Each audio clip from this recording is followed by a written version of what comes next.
meeting. Okay. Why don't I And call? Brian, hold on one moment.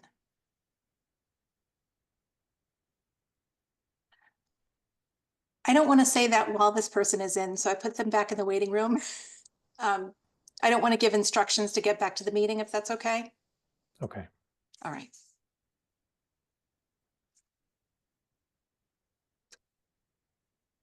All right, everyone is in the meeting and I will hit record. Okay.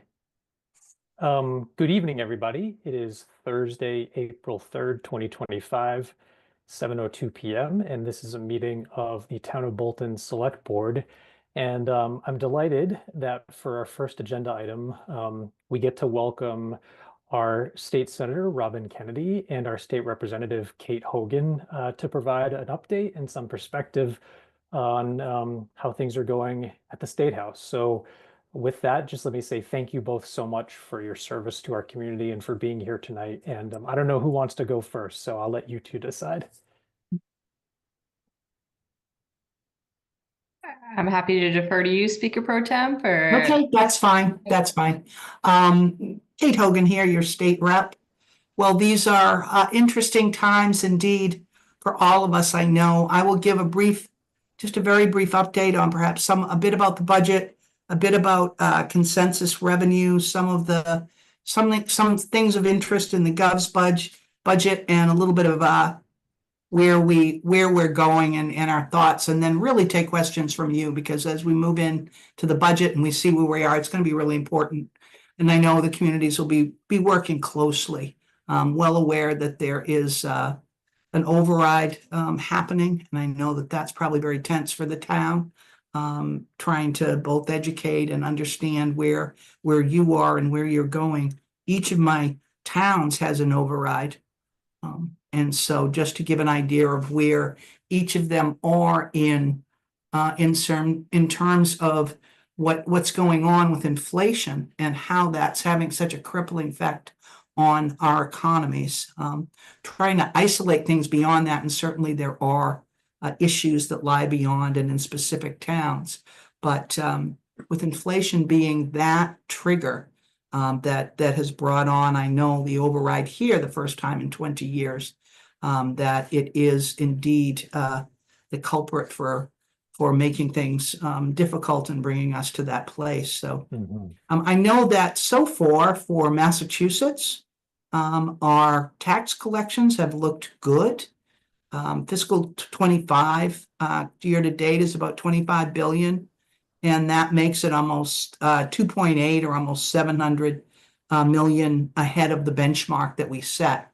Again, always moving ahead conservatively, and that we were able, been able to post that and looking to be very conservative moving forward, because this is not only 2-year cycle, but I think as we're looking at the federal government, this is a 4-year cycle, trying to understand how and where money is going to be needed, money is going to be allotted, and where we're going to backfill. As far as Department of Revenue, a significant portion of the above benchmark performance is driven by, as you're probably familiar with, the income surtax and capital gains. And of course, we wait for April to see the biggest numbers of the year and what that will mean for our state. And we will probably use a great deal of the budget surplus, and in the budget cycle, most of the surtax towards transportation, and all of us are committed to fully funding the Student Opportunity Act, as we know, and move forward with that. Some of the governor's highlights are, we know that Bolton will receive about 356 in FY25 unrestricted general.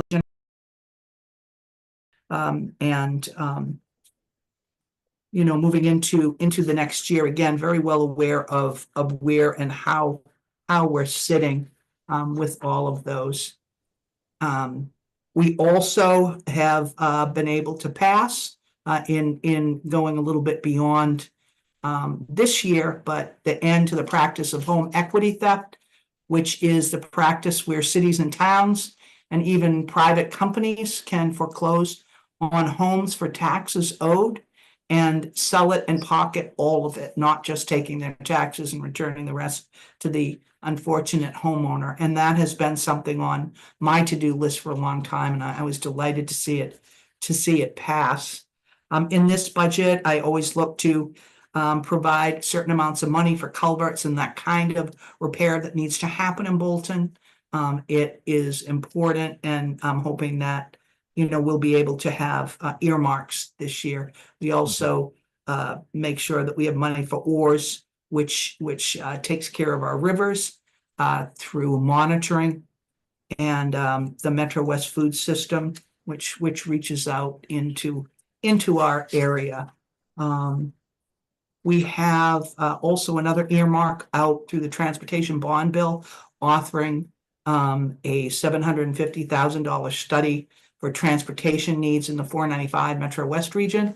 We have just finished one for 95, and I just wanted to make sure that we were in there talking about that arc that comes right in back of 95 and is so important to all of us, which is 495 in our area, in our region, in our sector, in our economy.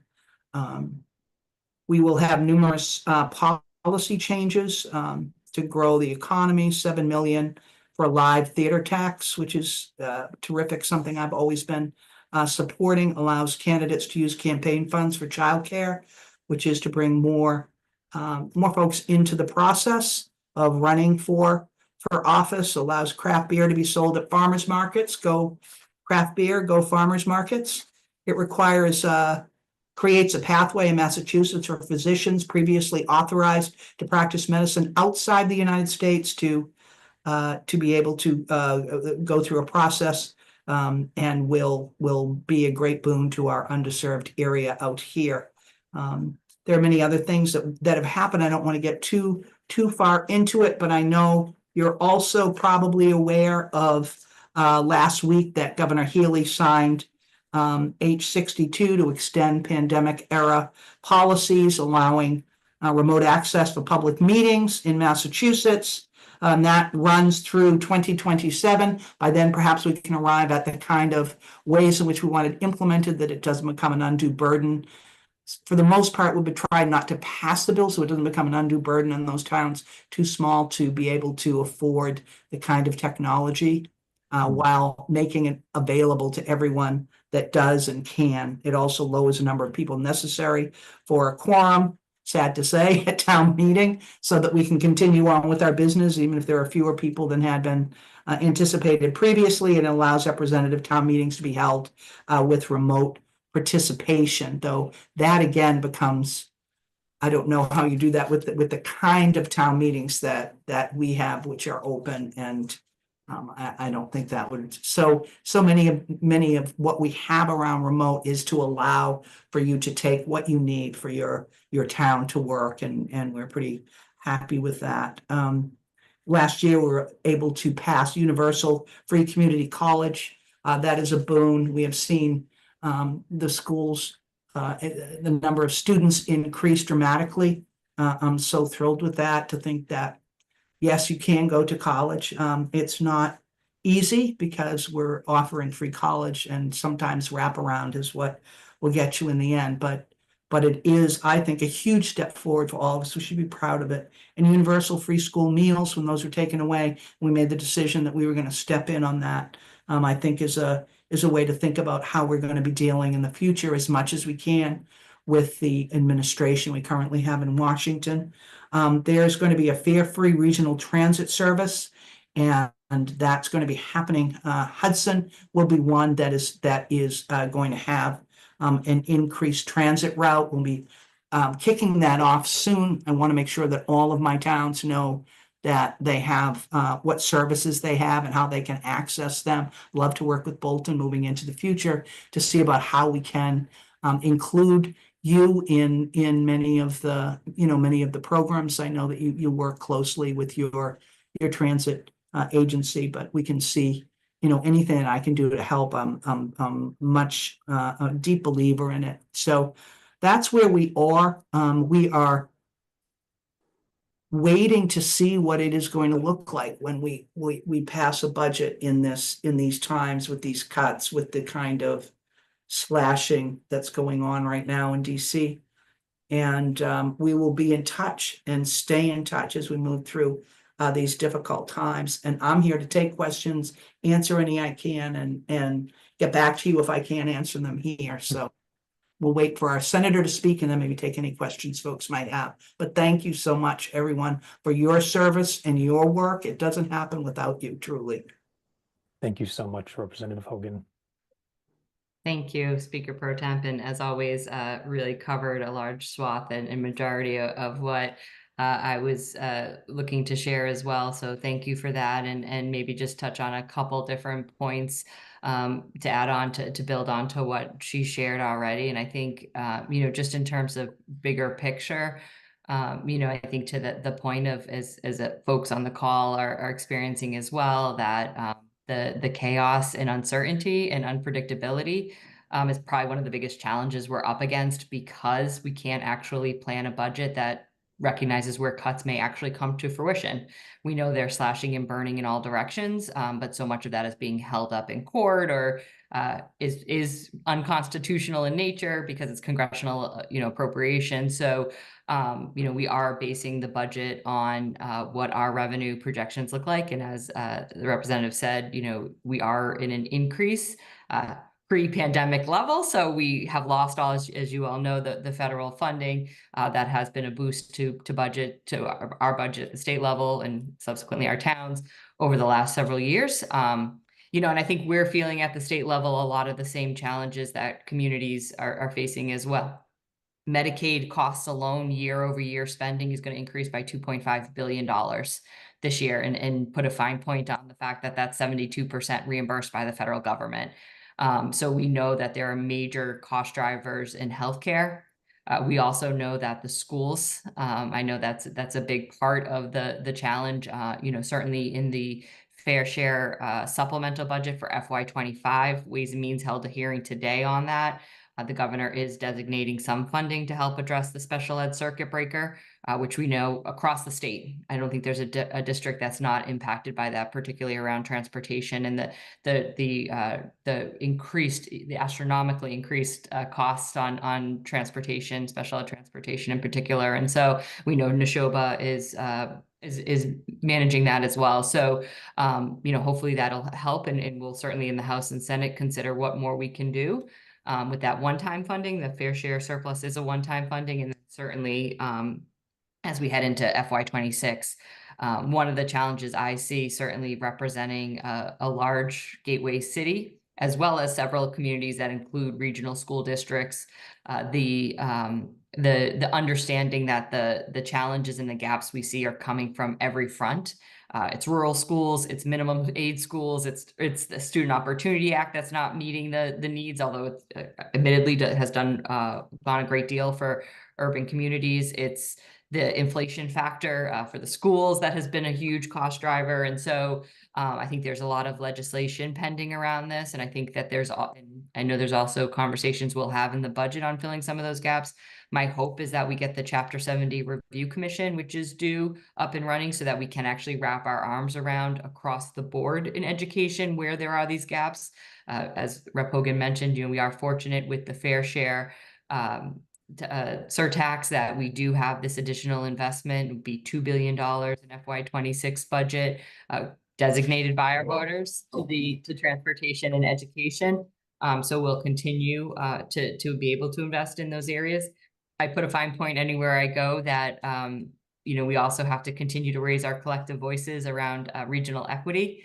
We see, just as a point of reference to this, in the governor's proposal for the fair share supplemental budget, $780 million for the MBTA compared to $25 million for RTAs across the rest of the state. So there was a lot of questions around that today, and some agreement and commitment. We need to look to increase that equity in through the operating budget in the years ahead, but we got to continue to push on that. Again, looking at some of the other bigger kind of headline stories of what's happening. I think as again, Rep. Hogan already stated, we're going to have to kind of see as things go and respond as we can, as things actually do come to fruition. But just to give a sense, the state of Massachusetts, and certainly prior to my time, so kudos to my colleague, Rep. Hogan and others, but has significantly invested in the rainy day fund, which now sits at a historic high of $8.2 billion. But we receive 20 billion in federal funding each year. So even if we exhausted the entirety of the rainy day fund, we wouldn't scratch the surface on what we receive from the federal government. And because we have such a high rainy day fund is why we're able to do the bonding and the construction and projects that we know all of our municipalities are also looking to us to be able to when it comes to outdated municipal buildings and in schools. So a lot for us to balance. And, I think, again, I'll echo what Rep. Hogan said, that, we're here to work with you along the way, figure out what we can do as the needs emerge. I think there's certain ways in which some of the cuts that, again, if the override doesn't pass, that the town may see, councils on aging, for example. I know we've heard loud and clear, looking for the increase per person by another $1 from 15 to 16 at least. Unfortunately, the governor's budget is slightly lower than FY25 for councils on aging. So that's something we'll be taking a look at. UGA, again, unrestricted local aid, Rep. Hogan went through that. And so again, continuing to find ways in which we can support, whether it's library funding or other municipal investments. So I'll also leave it at that. Very happy, welcome to take questions or get into a little more detail on any or all of those topics. Great. Well, again, thank you both. I do think we may have a couple of questions. And Kate Bayuk, do you mind if I just recognize our DPW director first to take his question? Go for it. Okay, so thank you. That's Mr. Randy Heglin. I see you have a question. Yeah, thank you, Chair. More of a comment than a question. I just want to update Representative Hogan on a couple previous earmarks the town has received. And first of all, on behalf of the town and the DPW, I'm very grateful for that assistance. I mean, that has been a huge, huge help for us. The first earmark that we received that after I came to town was for the Forbush Mill Drain Project. To let you know, we've finally put it out for bid. It's turned into a bridge. It's a very expensive project. We've received over almost $900,000 in FEMA and MEMA funding for that through the hazard mitigation program. And we're utilizing your earmark for part of those costs to cover the town's portion of the project costs. There's also another culvert on Forbush Mill that we have begun the design for its replacement. So we're also using a portion of that earmark for the design of another culvert on Forbush Mill that's in failure. So that earmark has provided us great benefits, that allowing us to do work that we wouldn't otherwise be able to do. The other substantial earmark was the Route 117 at Fawn Park, the drain that goes under the road right up by the Houghton building. That is also in design. We've had discussions with the Mass DOT. It looks like it's going to be an eligible TIP project moving forward. And we've submitted a application to the Regional Planning Authority to get it onto the TIP 10-year plan, which I think is starting in 2030, I think is their current date that they're working for. So we've submitted that. They're in review there. So that project also is moving along very well. And again, without the assistance of the earmark, we would not have been able to do that and undertake that valuable project for the town. Lastly, this is for the representative and the senator. As you probably know, the governor has proposed a significant increase in the transportation bond bill, which funds Chapter 90 funds. On behalf of the DPW, I request your support for those additional funds. That'll give us an additional annual allocation that we can utilize on the town roads for paving and road reconstruction. It would be a benefit to all communities in the state. I actually sat on the Chapter 90 study committee with a number of colleagues that we looked at the Chapter 90 program and what changes could we make with the Chapter 90 program, and the constant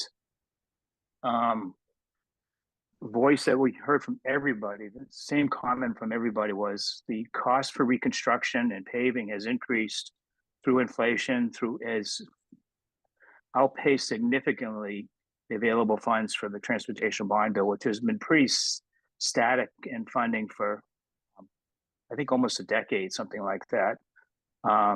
So, you know, every year our costs increase, but the allocation stays the same. And so we're not able to keep up with maintenance of the roadways. And that's a valuable, your support would be extremely valuable to not just Bolton, but all communities in the state. And thank you again. Thank you so much, Randy. And yeah, I think we'll also echo that request for your support of the increase in the Chapter 90, because yeah, Understood. any help we can get.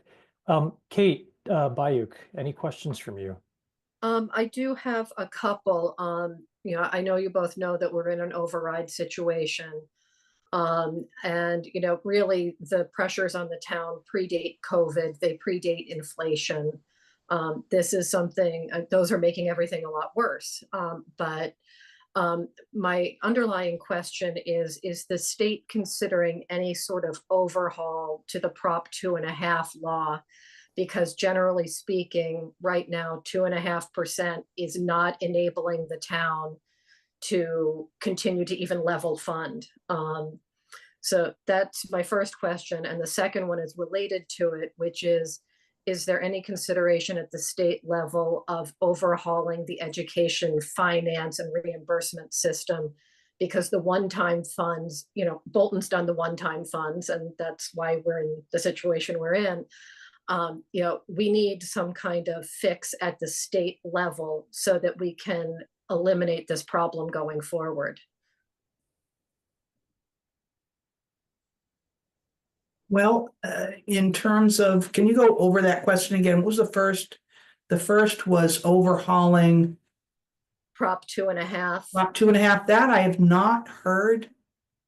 I have not heard anyone speak to that. That, you know, that's a sort of thing too, that with MMA or any of the municipal associations be a great place to begin that conversation. I don't know if the town would want to reach out, but I think they would certainly be open to looking at that and working within a realistic context of how you might do that. And we're always working on the educational funding, as you can see, and never to everybody's, you know, never to everybody doing as well as other folks. And we keep trying to let people know that our area really does need some help, whether it's the smaller schools or the regional schools. There's still difficulty with the funding mechanism. And I'm hoping that we are going to have a way through the budget or through legislation to set up a commission to look at funding for schools in Massachusetts once again. Yeah, I certainly, you know, co-sign what the rep said.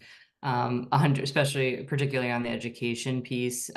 You know, I think during the waning days of the budget process last year is when, you know, between the House and the Senate, when all of a sudden it seemed like popping up in every direction that every account was coming up short. And even, like I said, the Student Opportunity Act, where we know based on some of the new criteria that was included in that formula, urban municipalities greatly benefited, and still Worcester had a $22 million deficit.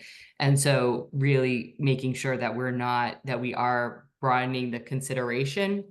And I think similar to the municipal, broadly speaking, municipal as well to the schools, that the inflation factor certainly has not been aligned with what we've seen in the calculator that's been used as part of the determination in Chapter 70 does not align, with what we're seeing in terms of actual inflation rates. And so that absolutely has to be part of the consideration and recalculation.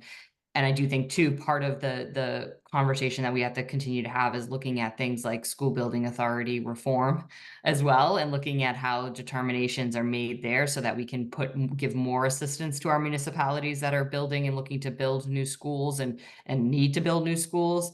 And I know that there is, and there has been legislation that looks at creating a similar structure for other municipal buildings, because we know that's another big place where where 2.5 overrides typically come into play, funding construction of new municipal buildings that are in a state of great disrepair after years of not being able to be upgraded. And so I think, you know, those two peak conversations or three conversations are very much happening. I haven't heard.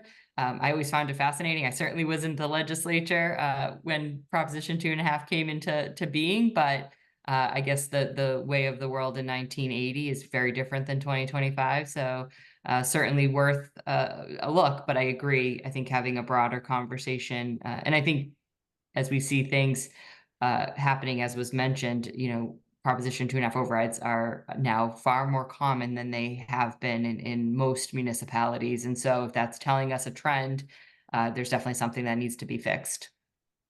I have overrides in all 4 of my towns, so indeed, things are not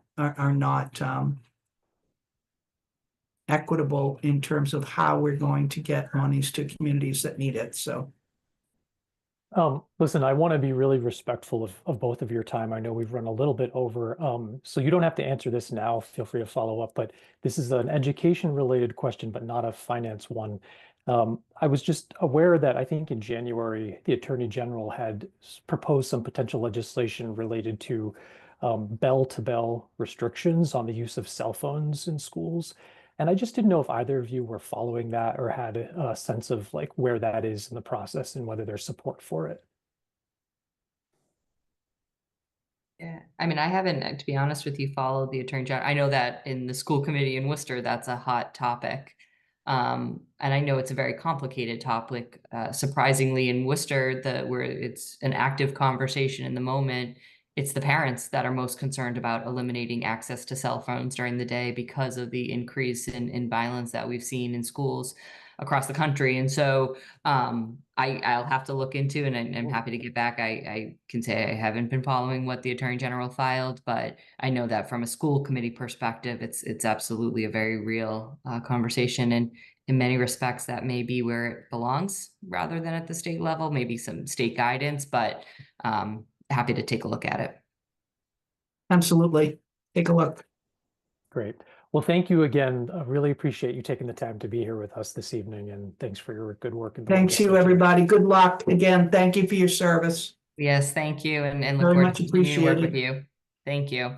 Thank you. And available, get in touch if you have more questions, anything, and we'll be in touch and stay in touch during these peculiar times. So thank you. Absolutely. Okay, have a Thank good you evening. all. Thanks. Thank you. Okay. Next on our agenda, sorry everyone, we're just running a little bit late, but we have a public hearing regarding utility poles. So Kate, would you like to make a motion to open the public hearing? I'll make a motion to open the public hearing on utility poles. I will second that. Roll call, Kate. Yes. And I'm also a yes. Okay, so I know that we had our DPW director here, but do we have somebody from National Grid or Verizon to speak on this request? I'm here currently. Can you hear me? Yes, Mr. Morales. Yep, I'm a designer at National Grid. Um, So it looks like we're just relocating some poles on Four Bushnell Road. I believe the work request was sent in by the town itself, so it's to do some road work. So we just have to move the utility poles farther away from the road so that we give you guys some room to do some work on the road. Okay. Mr. Hagelin, would you be able to just speak to this issue so that if anybody's watching at home, they understand what the request is for? Sure, absolutely. As everybody knows, we've started the roundabout project. And as part of the project, there are three poles that have been identified that need to be moved, that they're in the, will be in the travel way of the new roundabout. I don't know, Jenny, yes, thank you, Jenny. There's one pole. This is a picture of the three poles. The one closest in the foreground is it's pole 1-1/2. I think in the advertisement it said 1-50. I think it was a typo, but it's 1-1/2, 1 1/2. And that's basically in front of the DPW office. And then as you move back further in the picture into the background, that one pole, the middle pole is utility pole number 1. That's being moved slightly to the north. And then the third pole in the far distance is utility pole number 60, which is being moved to the left. Okay, So I highly endorse, request the board's concurrence for the relocation of these 3 poles. Kate, any questions from you? No. No questions from me. I appreciate both of you being here tonight to explain that. I think in the motion, thank you, by the way, Randy, for correcting it so that we know it's pole 1-1/2, pole number 1, and then pole number 60, because I think in the motion we should include those. So did you get that, Kate? I did. Okay, That's what pole 1-5 is. The 5 is half. got it. It's Okay, it's the same. okay.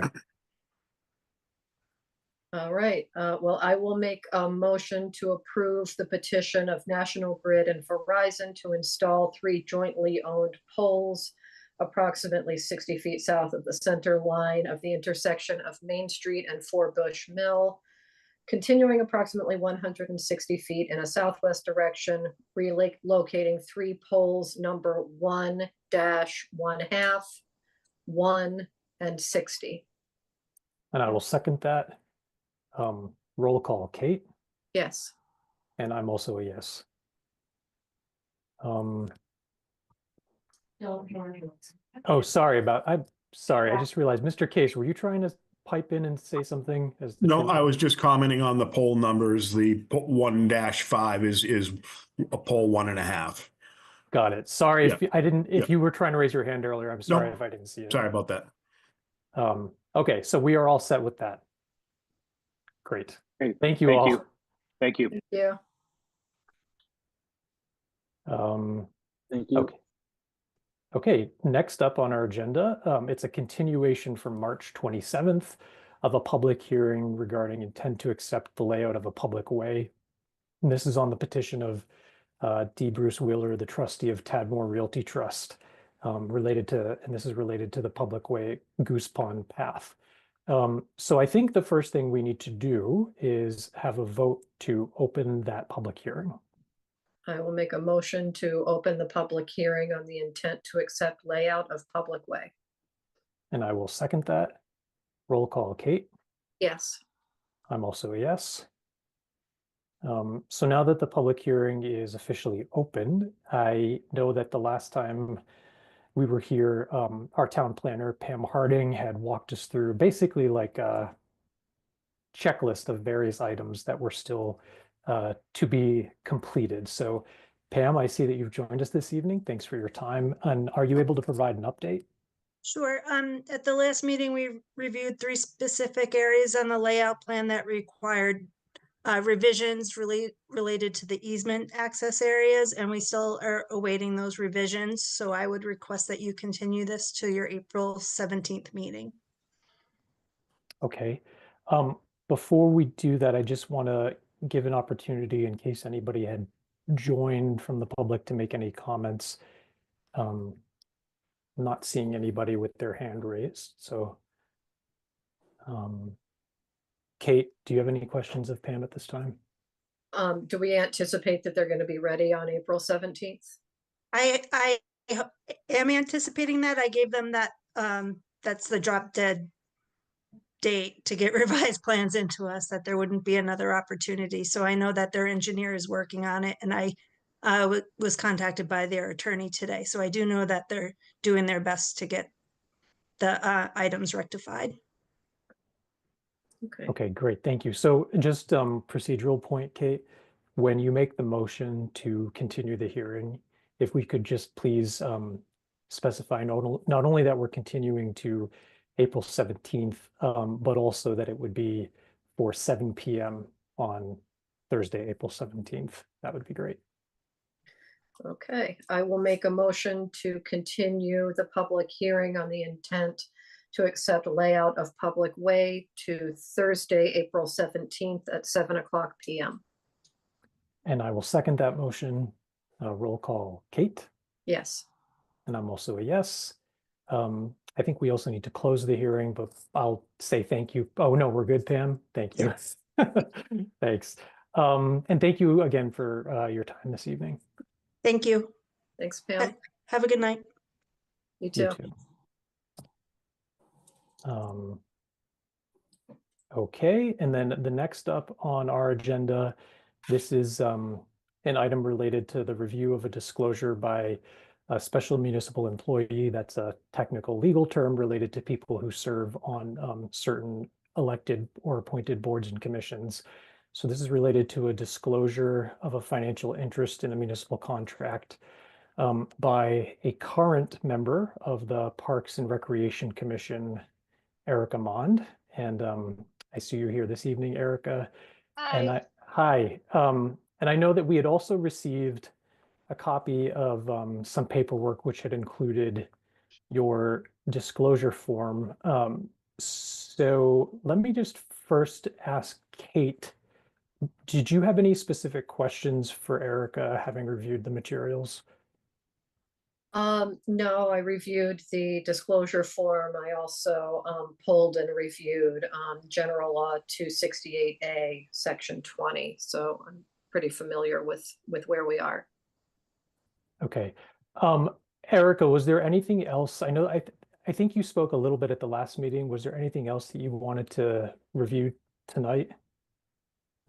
Not unless you have questions. It's just filing disclosure to get it approved. Yep. No, so I guess one thing that I just wanted to confirm, and I'm sorry, I'm just scrolling to the right section of the disclosure. So one of the things on the disclosure asks when a person became a member of the applicable board or commission, which Yeah. for you was in 2023. But the classes for which you were doing the work and getting paid, you had actually started doing that before becoming a commissioner. And my understanding is that through the past, I think in 2023, the town administrator approved that and you were paid in 2023 for the same work. Is that right? Yes, so I started doing that before I was a commissioner, and then during I was a commissioner, and then I did it for the summer programs. And yes, the former town administrator did approve that. We did go to them, to him, and he just said, advertise it to the town. If no one else applies, everything's good. And we did that. Yep. Okay.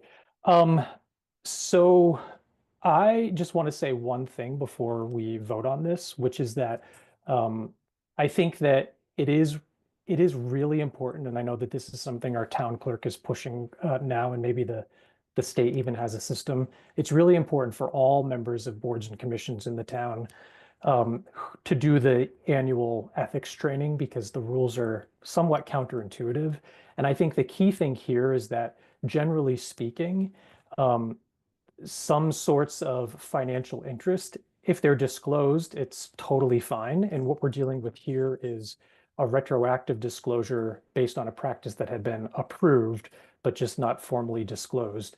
So I will support this request for the retroactive compensation, but I did just want to highlight this as sort of like a teaching example for anybody that serves on a board or commission, that the moment we encounter a situation where we think, oh, this might be a potential area where I need to disclose or check with the ethics hotline, let's just be really vigilant about doing that, because they're available and they're pretty responsive. And I think also our town administrator and town clerk are happy to provide guidance as well. So of course, this isn't to single you out at all, Erica. It's more just to make the general point.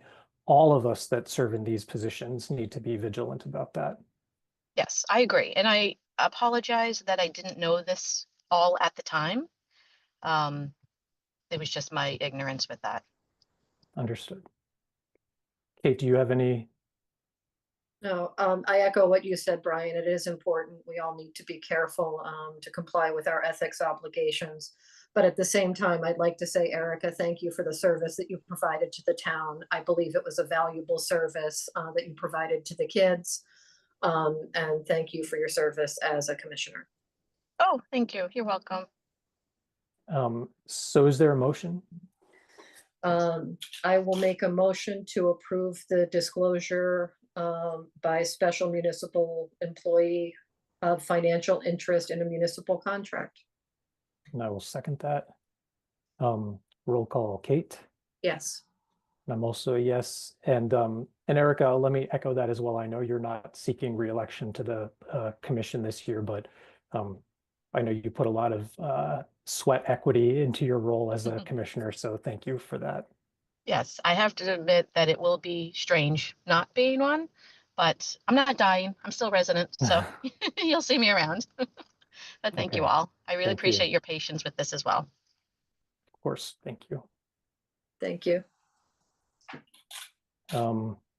Okay, great. The next item on our agenda, we have just some time for any public comment on any topic.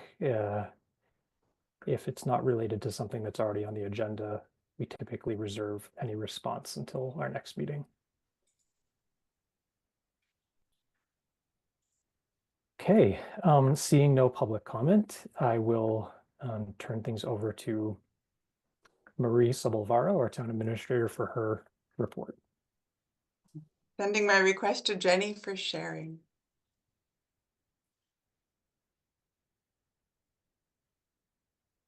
All set? Awesome, thank you. I feel that we've just seen each other recently. I wanted to give a heads up regarding 580 Main Street and the Alton Neshoba project in response to some questions that I've received following last week's update. Wood Partners is required to perform an impact study prior to the issuance of the final certificate of occupancy. If you're aware, there are four buildings containing residences as well as other supporting structures for parking and pool house. The first building of those 36 units will be projected to be completed at the end of this year, December 2025. And if you recall, this is what has adjusted that override number down. Our assessor said there's going to be growth. Folks are very eager to find out, though, not only how much revenue, but also to complete the equation, what are the expenses? We in-house are generating an internal estimate for the associated impacts and expense. I hope to have this ready for the board shortly in the interest of being better positioned for planning. But I do want to highlight that the developer themselves is required to perform an impact study. The timeline was set at the time that the comprehensive permit was issued in 2022. Derby Field, we have another application going in for an MVP action grant of $1.1 million, and that was submitted this week. The anticipated award announcement is in June of 2025, so shortly, and hoping that we have a positive response. Skipping over the Forbush Mill Road stream crossing, as was already expressed by DPW Director Hegland, and the roundabout with the mobilization process, see the poll hearing and the culvert. Wanted to also relay in-house, we'd received a community compact grant from the Commonwealth for $57,000 for improving our GIS data layers, and that in-house we're planning for a June migration from our current email system, the Google Workspace, to a Microsoft client. We'll be archiving old and unused accounts, keeping an eye on a lower ongoing IT cost in the budget. For staffing and operations, wanted to highlight for members of the community that Park and Rec, in conjunction with Clinton Savings Bank, are co-sponsoring an Easter egg hunt next Friday in the afternoon. Please go to their website and they request that you register in advance just so they have an idea, presumably, of how many eggs, since eggs are expensive. Sadly, the children's librarian position that I'd announced, I want to say 2 meetings ago, is vacant. Due to the uncertainty regarding the fiscal 26 operating funding, I believe that was influencing the former brief employee to leave, and we are not filling that. An existing library staff member will be covering both roles, sort of juggling those 2 duty stations until we have more certainty on the budget. Likewise, Park and Rec, they continue to compile information for their camp certification by the Neshoba Associated Boards of Health. To remind folks listening, the camp certification is a requirement for their summer of 2025 programs. In speaking unofficially with the commissioner as well as the coordinator, we are shooting for a go, no-go deadline for camp certification paperwork compiled by the 2nd week of May. And additionally, as we're hopeful that all will go well, they are seeking applications for beach counselors. Please go to the website for more information. The ballot has gone to the printer, and the warrant booklet will be appearing in the Stowe Bolton Independent edition at the end of this month. And I'm likewise working on some additional definitions for town meeting. I know folks may have looked at the FAQ online, but I'm fielding questions such as what is stabilization and what is free cash and how is new growth calculated? So those will be going up as time allows. And that's all I have. No snazzy attachments or anything. Can I Okay. add on to that, Marie? Yeah. I just want to add on that while the warrant is getting distributed to every household on the 30th of the month, it already does appear on the town website under town meeting information. Oh, great. Thank you for that, Jenny. I see that we have a question from, I see Jenny phone. If you can just identify again Hi. your full name and yeah. I'm Jennifer Ballister at 2 Goosebump Path. I just had a question about the camp certification. Did I hear that right? That if the certification doesn't come through, the 2025 camps would be canceled? Um, Camp certification is required this year, Okay. and the commissioners are aware, as is the recreation coordinator. Okay, so those of us who have already signed up would presumably get refunded? Yes. Okay, thank you. Thank you for that question. Any other questions for Marie at this time? Thank you, Marie, for the update. Next up, we're moving into select board business. The first thing is that I know I mentioned this at the last meeting, but wanted to reiterate that we have several upcoming budget information sessions. So next Tuesday at 7 p.m. at the Florence Sawyer School cafeteria. Again, that's 7 p.m. at Florence Sawyer School. This will be hosted by the advisory committee, but I know myself, probably Kate, the town administrator, and others will be in attendance. And this will be a great place to start answering some additional questions about the override and the impacts. On Thursday, we will also have another budget information session during the day at 10 a.m., this time at the Bolton Public Library, and that's hosted by the Council on Aging. And then on the last Monday in April, April 28th at 7 p.m., actually, every year we do this. We have a pre-annual town meeting session hosted by the town moderator. That's currently planned to be at the Houghton building. But as I think I mentioned last time, if it looks like that won't, that the capacity of that building will be adequate, we may explore alternate venues. So April 8th, and again, that's next week, April 10th, and then April 28th. And then we also do have our select board meeting scheduled for April 17th again. So although that's not a budget information session, I'm sure we will be talking about financial matters at that as well. Jenny or Marie, anything to add on that? No. Okay. The next item on our agenda for select board business is the discussion of the current select board vacancy. And I think our town administrator had some basic logistical timeline information that she could share with the public at this time. Most certainly. I wanted to also just provide a little bit of context as the select board or in effect, the chief operating officers for a municipality. There are some twists and turns in Mass General Law, Chapter 41, Section 40, which govern the process by which a vacancy is filled. It is at the discretion of the select board whether to call a special town election. You might think, well, wait a second, though there's a special town election coming up. For the special town election coming up, any special town election, and I will share this what looks like a very long list. All special town elections require 64 days prior to election. And that is to ensure that nominations go out, that the registrars have the opportunity to accept the nomination papers, individuals have the opportunity to vote, et cetera, et cetera. The document that you're looking at was provided by the town clerk, echoing a former special town election, which actually ran in conjunction with the special state primary. But the parameters that I'd like to just set out for the board is it is at the discretion of the select board whether to call a special town election.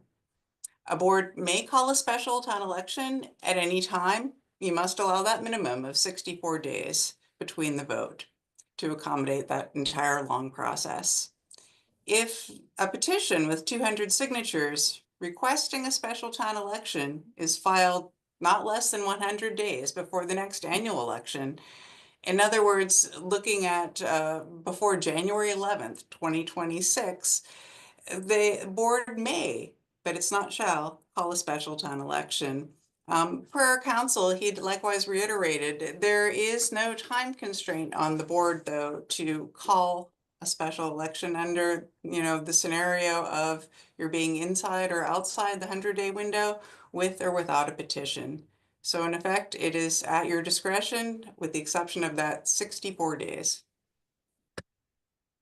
You may not have this number off the top of your head, Marie, but I think it would be helpful if somebody from the town clerk's office is able to give a sense of the cost of running and administering a special town election, because I know it's not something that we typically budget for. I do not have that number off the top of my head, but we'll provide that. Kate, did you have any questions or comments about that? I do have a couple of questions, which is, I know that our regular polling place for any elections is the high school. And I know that we're facing some constraints because they're going to be shutting down in conjunction with construction work, which would impair our ability maybe to use it during the summer months. Is that right? That is correct. Per the superintendent, the building systems will be shut off starting around June 23rd, so that they have time to have them constructed and ready for operation in the fall. And is it possible to have a town election somewhere else if it was to happen during those summer months, or is there some sort of complication? There's the complication of changing a polling location. Okay.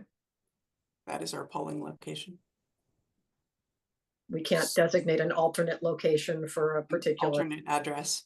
I will confirm with the town clerk. I had been involved in petitioning to move a polling location prior to this. It required petitioning. So just to maybe oversimplify a little bit, given the 64-day window and the obstacle about our polling location during the summer because of the high school work, realistically, the earliest we could do something like this would be the fall, September, October. Would be the fall, but being mindful likewise that when you are announcing the upcoming special town election, individuals are required to seek their nominating papers. And I'm not familiar yet with what Bolton is like in terms of busyness or folks' vacations in the summer. And I had one more question. I don't remember what all was on the list, but would there be a caucus for this, or is it just people take out nomination papers? if they're in- They would be taking out nomination papers. Okay. Okay. Any other questions on this topic of the select board vacancy? I have one. I don't know if it's on topic or if you want me to wait until the end, but I was wondering if the board would consider authorizing the town administrator to sign on behalf of either of the select board members on bill and payroll warrants during the period of time that it's a 2-member board. And really that would be purely for a convenience for the 2 of you, since a quorum is needed as a signer on those documents before any bills can be paid or payroll can be paid.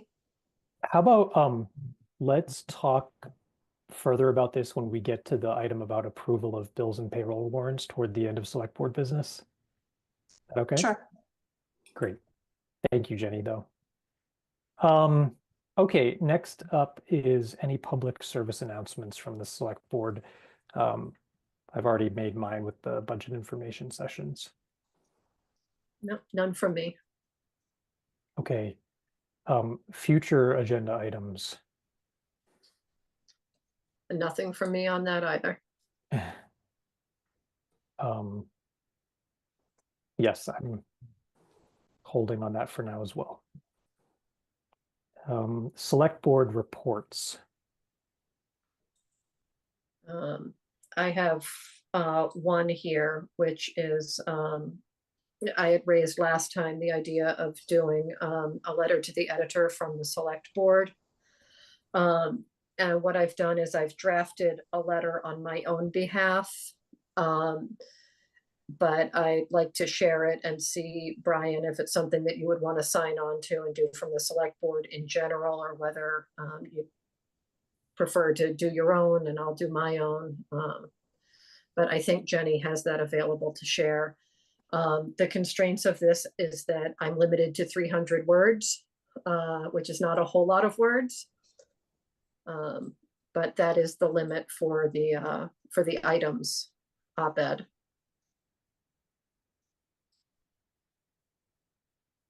I'm just reading through this.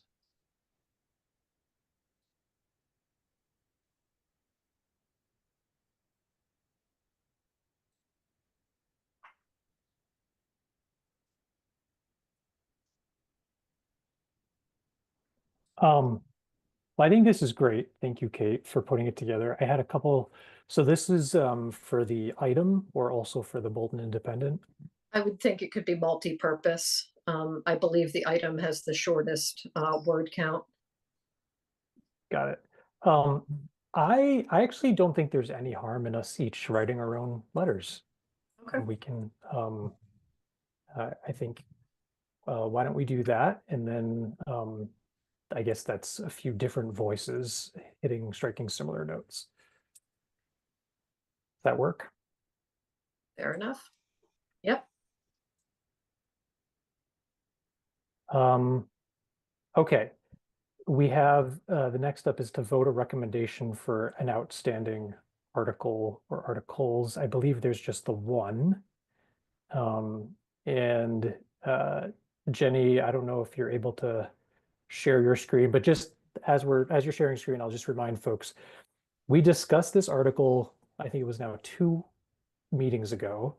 I had a quick follow-up call with our town accountant because I just wanted to make sure I understood what was going on. And then we just simply forgot to circle back at the very last meeting to vote on it. So this is sort of a cleanup vote. This is Article 11 about the reauthorization of debt. The key thing to recognize here is that there's no financial impact to the taxpayer whatsoever. It's basically just an accounting cleanup to allow for the the reauthorization of debt that we have already budgeted to be paying. So I have all the information I need about this one.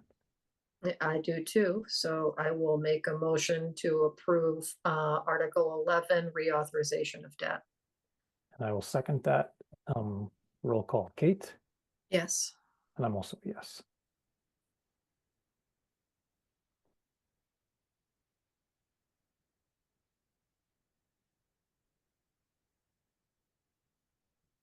Thank you, Jenny.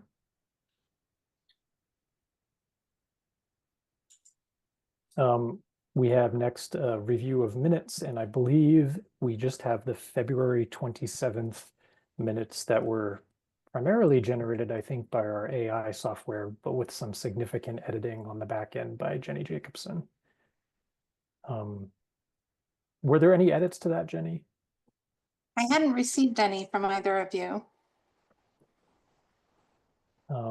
Kate, did you want to take a look at those again, or has it? If you don't mind, I was looking for them before the meeting and I couldn't find them. So I'd just like to be able to go through them again. Did you want to do these tonight, or do you want to lump them in with the minutes that we'll be approving at the next meeting? I guess it would be a question for you, Jenny. Is there any issue of timeliness if we wait until the 17th? I don't think there is. Okay. And just so that you know, I did write to HayGov to see if they would extend our free membership, because I didn't utilize the free membership that I had already requested just because it was the busy warrant time. So possibly by the next meeting, I might have had another opportunity to get in there and try it out again. So maybe it makes sense to move it to next meeting. Okay, let's do that then. Thank you. Okay, and then the final item before we have to enter executive session is approval of bills / payroll warrants W25-20 and W25-20A. Before we do that, though, I'm just going to restate, Jenny, what you had said earlier, and you can correct me if I'm wrong. So the process is that we always vote in a public meeting to approve these bills and payroll warrants. But then we also, people may not know this, but we also physically go into town hall and then sign warrants as well. And we need to have at least 2 signatures in order for bills and payroll to be paid. And I think, Jenny, your well thought out point is that in the summer months, there may simply just be some times where one of us is not physically in Bolton to be able to sign in time for a timely payroll to be paid. And so in that circumstance, we would still be voting in an open meeting, but one of us would authorize the town administrator to sign on our behalf. Did I get that right? That's exactly right. Okay. So I will make a motion that we allow that process, that process of being able to designate Marie to sign on our behalf while we have a 2-member select board. Second. Okay, roll call, Kate, Yes. and I'm also a yes. And then is there a motion on this particular set of warrants? I will make a motion to approve bill and payroll warrants W25-20 and W25-20A. And I'll second that. Roll call, Kate, Yes. I'm also a yes. Okay, and now is there a motion to enter executive session? I will make a motion to enter executive session. And I'll just specify that that's pursuant to Mass General Law, Chapter 30A, Section 21A, Purpose 3, to conduct strategy with respect to the collective bargaining with the police, fire, and DPW unions, because an open meeting may have a detrimental effect on the bargaining position of the town. So I will second that motion. Roll call, Kate, Yes. and I'm also a yes. And we will reconvene in public session briefly to adjourn after this executive session is done.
All right. Okay. Is there a motion to adjourn? Make a motion to adjourn. I will second that. Roll call, Kate. Yes. I'm also a yes. Thank you, everybody. Good night. Time for the record is 8:21. Have a great Okay. night. Good Good night, night. everybody.